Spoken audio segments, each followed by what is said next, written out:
So we've had two separate rounds of arrest, two different Iranian spy rings. One which was discovered in Haifa, which is a city in the north of Israel. Another one in East Jerusalem. But the allegations are broadly the same, which is that Iran paid these Israeli citizens in some instances hundreds of thousands of dollars in order to basically scope out military bases, sensitive sites, air bases, and that was kind of laying the groundwork for potential ballistic missile strikes and drone attacks.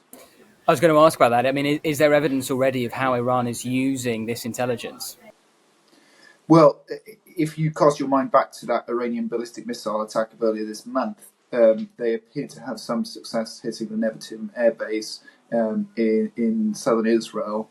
And that was one of the sites that we know was scoped out by these Israeli citizens. We also know another one was a base used by the Golani Brigade. That's where Hezbollah killed 4 Israeli soldiers recently. So the places that have been,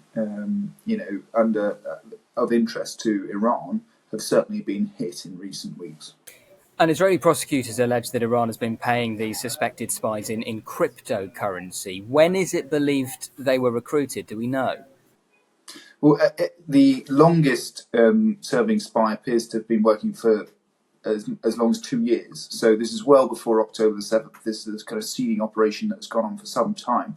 But it must be said, there have been even cases predating this in the past couple of weeks of further Israeli citizens who have been contacted by Iran over the internet. In some cases, they've actually gone to Iran itself to kind of haggle a fee, and they've been asked to do everything from scrawl graffiti that's kind of anti-government all the way up to assassinate nuclear scientists and assassinate Netanyahu himself. And is there any precedent for this? Have Israelis in the past been accused or even uncovered as Iranian spies?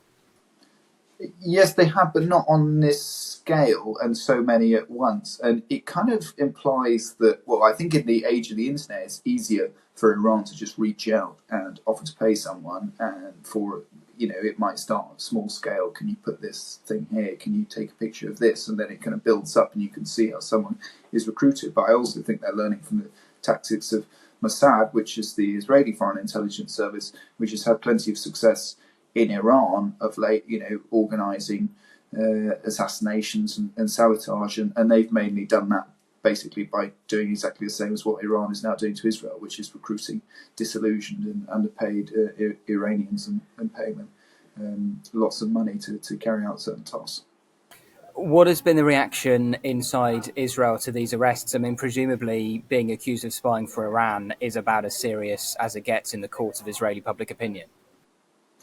Yeah, there's now a kind of debate about what to do with these people and whether the punishments that are there are sufficient. So, on the extreme end, you've got people saying either strip their citizenship or even reintroduce the death penalty, which would mirror exactly what Iran does to supposed Israeli spies, which is they regularly execute people, on suspicion of working for Mossad. So it's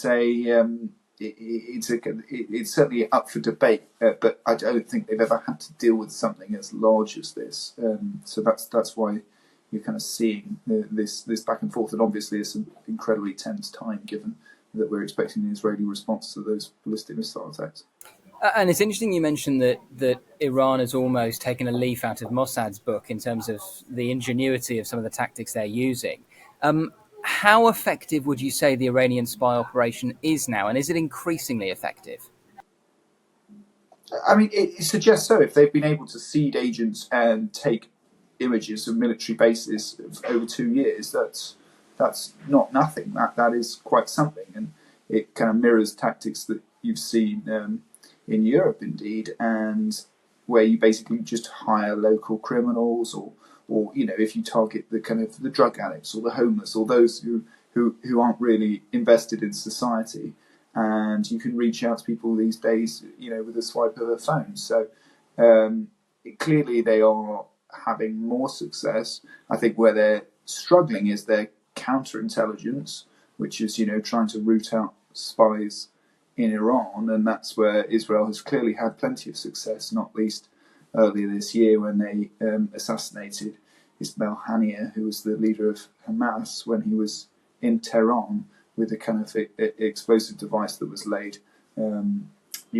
sometime previously. And so that's just the latest of a series of Israeli intelligence coups within Iran itself. So clearly their kind of offensive operations are working quite well. It remains to be seen whether their counterintelligence is working quite so well.